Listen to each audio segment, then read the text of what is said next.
स्वागत है आपका हमारे YouTube चैनल ई कंटेंट हिंदी पर। आइए ऑनलाइन पढ़ते हैं। आज हम पढ़ने जा रहे हैं एनसीईआरटी द्वारा प्रकाशित हिंदी ए कक्षा 9 की पाठ्य पुस्तक क्षितिज भाग 1 से पाठ 11 सवैये रसखान। सबसे पहले जानते हैं कवि परिचय। कृष्ण भक्त कवि रसखान का जन्म 1548 में दिल्ली के निकट हुआ था। इनकी मृत्यु 1628 ईस्वी के आसपास हुई। इनका मूल नाम था सैयद इब्राहिम। मुसलमान होने पर भी इनकी कृष्ण में गहरी आस्था थी। इनकी कृष्ण भक्ति से प्रभावित होकर गोस्वामी विठल दास ने इनको अपना शिष्य बना लिया। कहा जाता है कि श्रीनाथ के मंदिर में इनको श्री कृष्ण के साक्षात दर्शन हुए, तब से ये ब्रजभूमि में ही बस गए। इनकी 2 रचनाएं प्राप्त हुई हैं, प्रेम वाटिका और सुजान रसखान। इनकी रचनाओं का संग्रह रसखान रचनावली के नाम से प्रसिद्ध है। कृष्ण के प्रति अगाध श्रद्धा रखने वाले रसखान ने कृष्ण भक्ति को अपने काव्य का विषय बनाया है। वे कृष्ण से संबंधित प्रत्येक वस्तु, चाहे वह जड़ हो या चेतन, सब पर मुग्ध थे। उनके काव्य में समूची ब्रजभूमि के प्रति अनुराग प्रकट हुआ है। उनका कृष्ण के प्रति प्रेम पवित्र, निश्चल और निस्वार्थ है, जिसमें उनकी तन्मयता, भक्ति, भावुकता और तल्लीनता दर्शनीय है। रसखान ने ब्रज भाषा में काव्य रचना की है, जिसमें सरलता, सरसता तथा मधुरता का गुण विद्यमान है। भाषा में मुहावरों के प्रयोग के कारण मधुरता बढ़ जाती है। इन्होंने दोहा, कविता और सवैया, इन तीनों छंदों पर अधिकार रखा है, लेकिन इनके सवैये सबसे ज्यादा प्रसिद्ध हैं और अद्वितीय हैं।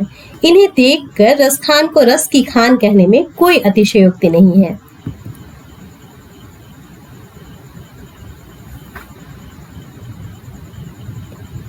इस कविता में 4 खंड हैं, हम यहाँ पर देखेंगे। 4 सवैये हैं। इसमें रसखान द्वारा रचित इन सवैयों में कृष्ण और उनकी लीला भूमि वृंदावन की प्रत्येक वस्तु के प्रति उन्होंने लगाव प्रकट किया है। कवि श्री कृष्ण के काले कंबल पर तीनों लोकों का सुख त्यागने को तैयार है। कवि कृष्ण के रूप सौंदर्य पर मुग्ध गोपियां स्वयं कृष्ण का रूप धारण करना चाहती हैं, और कृष्ण की बांसुरी की धुन की मादकता तथा गोपियों की विवशता का सजीव चित्रण उन्होंने इसमें किया है। तो पहला सवैया पढ़ते हैं। मानुष हो तो वही रस खानी, बसों ब्रज गोकुल गांव के ग्वारन। जो पशु हो तो कहा बस मेरो, चढ़ो नित नंद की धेनु मझारन। पाहन हो तो वही गिरि को, जो कियो हरि छत्र पुरंदर धारन।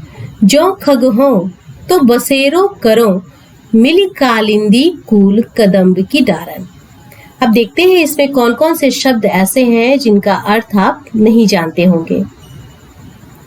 यह ब्रजभाषा है, इसीलिए कुछ शब्द इसमें आपको कठिन लग सकते हैं। मानुष यानी मनुष्य, बसों यानी बसना, ग्वारन ग्वालों के बीच, कहा बस यानी कि वश में रहना, चरो चरता रहूं, नित हमेशा, धेनु गाय, मंझारन बीच में, पाहन पत्थर, गिरि पर्वत, हरिछत्र कृष्ण ने छाता की तरह, पुरंदर इंद्र का एक नाम पुरंदर भी है, धारण यानी कि धारण किया, बसेरो यानी निवास करो, कालिंदी यानी यमुना, कूल यानी किनारा, कदम एक वृक्ष है, आपने देखा होगा इसमें पीले पीले फल लगते हैं, डारन यानी शाखाएं, डालें।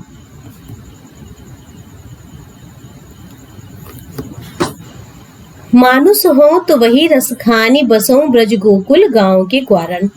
कृष्ण की लीला भूमि ब्रज के प्रति अपना लगाव प्रकट करते हुए कवि कहते हैं कि अगले जन्म में यदि वे मनुष्य के रूप में बने तो गोकुल गांव के ग्वालों के बीच ही निवास करें।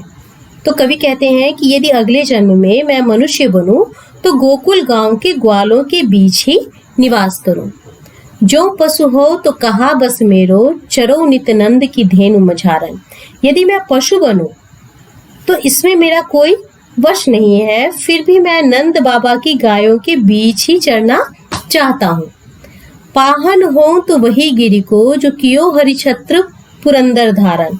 यदि मैं पत्थर बनूं तो उसी गोवर्धन पर्वत का पत्थर बनना चाहता हूँ जिसे कृष्ण ने अपनी उंगली पर उठाकर लोगों को इंद्र के प्रकोप से बचाया था। जो खग हो, यदि मैं पक्षी बनूं तो बसेरो करो तो मैं वहीं निवास करूं। मिली कालिंदी कूल कदम्ब की डारन, कहाँ निवास करूं? तो यमुना के किनारे जो कदम्ब का पेड़ है उसकी डाल पर ही मैं निवास करूं। यानी कि किसी भी तरह कवि चाहते हैं कि वह श्री कृष्ण से ही जुड़े रहें, चाहे वह किसी भी रूप में जन्म ले, किसी भी तरह वह उन्हें कृष्ण का ही सानिध्य प्राप्त हो।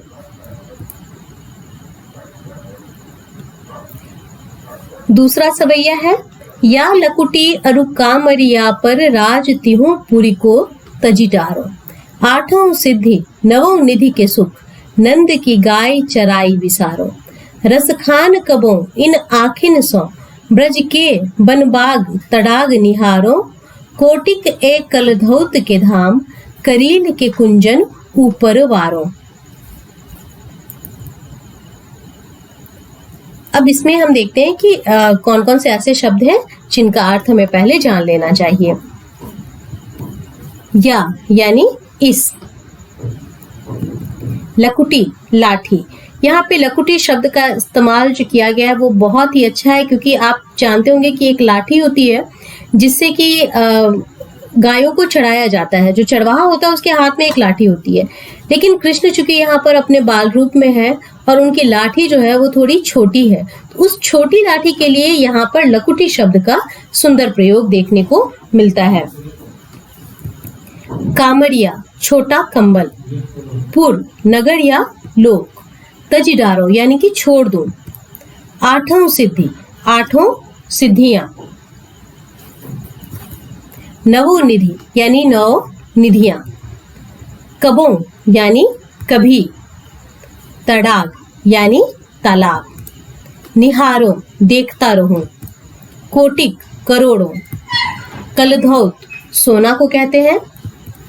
करील एक प्रकार का वृक्ष है, ये बहुत कटीला होता है। कुंजन लताओं का घर। वारों यानी कि न्यौछावर करना। यहाँ पर एक चीज हम देख लेते हैं कि यहाँ पर बात की गई है आठों सिद्धियों की और नौ निधियों की। तो ये क्या है?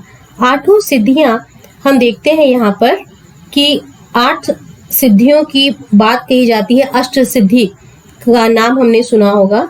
इसके अंतर्गत आता है अणिमा, महिमा, लघिमा, गरिमा, प्राप्ति, प्रकाश, ईशित्व और वशित्व।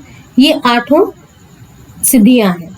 इसी तरह 9 निधियां हैं, यानी कि संसार की जो सबसे कीमती 9 चीजें हैं उनको 9 निधियों के अंतर्गत रखा जाता है। या लकुटी अरुकामरिया पर राज तिहुपुर को तजिडारो।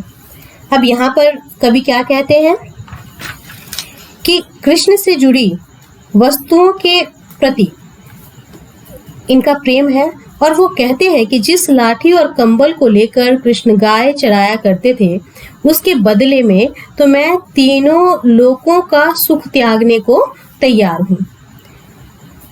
आठों सिद्धि नवो निधि के सुख, नंद की गाय चराई विसारो। अब आप सोच सकते हैं कि 8 सिद्धियों को प्राप्त करने में व्यक्ति को कितनी कठिन साधना करनी पड़ती है, नवो निधियों को प्राप्त करने में कितनी अधिक मेहनत करनी पड़ती है, लेकिन इन सभी को छोड़कर वो नंद की गायों को चराना चाहते हैं। यानी कि नंद की गायों को चराने के बदले वे 8 सिद्धियों और 9 निधियों के सुख भी भूल सकते हैं। रसखान कबो इन आखिन सौ, ब्रज के बनबाग तड़ाग निहारो। रसखान कवि कहते हैं कि मैं ब्रजभूमि पर स्थित बागों, वनों, तालाबों को देखते रहना चाहता हूँ। कोटिक एक कलधौत के धाम, करील के कुंजन ऊपर वारो। मैं इन करील के कुंजों में रहने के बदले हजारों सोने के महलों का सुख त्यागने को तैयार हूँ।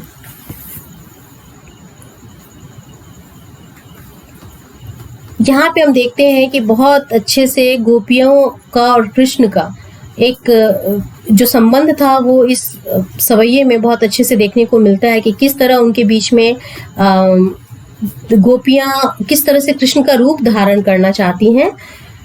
मोर पखा सिर ऊपर राखी हूँ, गुंज की माल गड़े पहरोंगी। ओढ़ी पितंबर लय लकुटी, बन गोधन ग्वारिनी संग फिरोंगी। भाव तो वो ही मेरो रस खानी, सो तेरे कहे सब स्वांग करूंगी। या मुरली मुरलीधर की, अधरान धरी अधरान धरूंगी। और इसकी अंतिम पंक्ति बहुत ही खास है, वे जब आगे पढ़ेंगे तो इसके बारे में आप जानेंगे। अब यहाँ पे देखते हैं शब्दार्थ। मोर पखा यानी कि मोर का पंख। मोर के पंखों से बने मुकुट को वास्तव में मोर पखा कहा जाता है। राखी हूं यानी कि रखूंगी। गुंज एक जंगली पौधे का छोटा सा फल। गड़े यानी कि गले में। पहिरोंगी यानी पहनूंगी। पीताम्बर पीले वस्त्र को कहते हैं। लकुटी छोटी लाठी। गोधन गाय रूपी धन।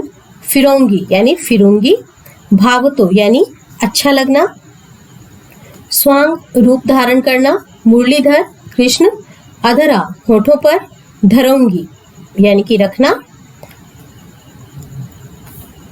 कृष्ण के सौंदर्य पर मुग्ध एक गोपी दूसरे गोपी से कहती है कि हे सखी, मोर पखा सिर ऊपर राखी हूँ, गुंज की माल गड़े पहनूंगी। कि मैं कृष्ण की तरह ही अपने सिर पर मयूर के पंखों का मुकुट तथा गले में गुंज की माला पहनूंगी। ओढ़ी पितंबर लय लकुटी, बन गोधन ग्वारिनी संग फिरूंगी। मैं पीले वस्त्र धारण कर कृष्ण की तरह ही गायों के पीछे लाठी लेकर वन वन फिरूंगी। भाव तो वो ही मेरे रस खानी, सो तेरे कहे सब स्वांग करूंगी। मेरे कृष्ण को जो भी अच्छा लगता है, मैं उनके कहने पर सब कुछ करने को तैयार हूँ। पर हे सखी, या मुरली मुरलीधर की, अधरान धरी अधराना धरूंगी। हे सखी, कृष्ण की उस मुरली को मैं अपने होठों पर कभी ना रखूंगी, क्योंकि उस मुरली ने ही कृष्ण को हमसे दूर कर रखा है। यहाँ पर मुरली से गोपियां एक तरह से चिढ़ती हैं, क्योंकि उन्हें लगता है कि इस मुरली के कारण श्री कृष्ण उनसे दूर हो जाएंगे, और इसी ईर्ष्या भाव के कारण वह उस मुरली को अपने अधरों पर यानी अपने होठों पर नहीं रखना चाहती हैं।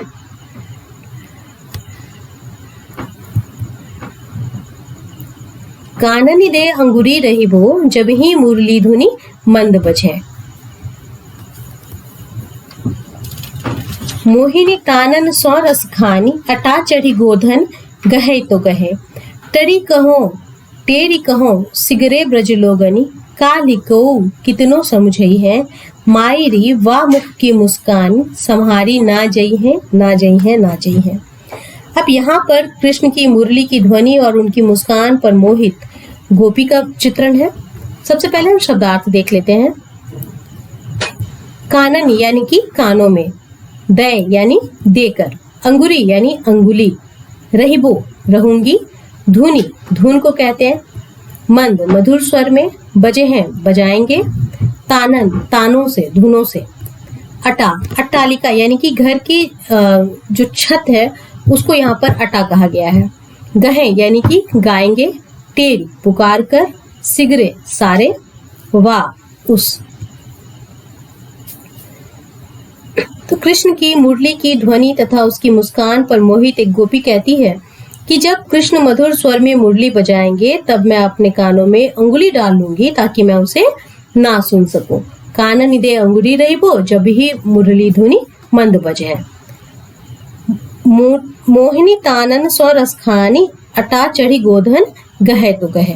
कहते हैं कि ऊंची ऊंची अट्टालिकाओं पर चढ़कर कृष्ण गोधन गाते हैं तो गाते रहें, मैं उससे बेअसर रहूंगी, यानी कि मुझ पर उसका कोई प्रभाव नहीं पड़ेगा। टेढ़ी कहो सिगरे ब्रज लोगनी, काली कहो कितनो समझई है। मैं ब्रज के लोगों से चिल्लाकर कहना चाहती हूँ कि कल को कोई मुझे कितना भी समझा ले, मायरी वाह मुख की मुस्कानी, संभारी ना जई है ना जई है ना जई है। लेकिन कृष्ण की एक मुस्कान पर मैं अपने वश में नहीं रह सकूंगी। मुझ पर उस मुस्कान का जादू जरूर चल जाएगा और उसके बाद मैं अपने आप को बिल्कुल भी संभाल नहीं पाऊंगी। आशा है आपने इन सवैयों को अच्छे से समझा होगा। धन्यवाद।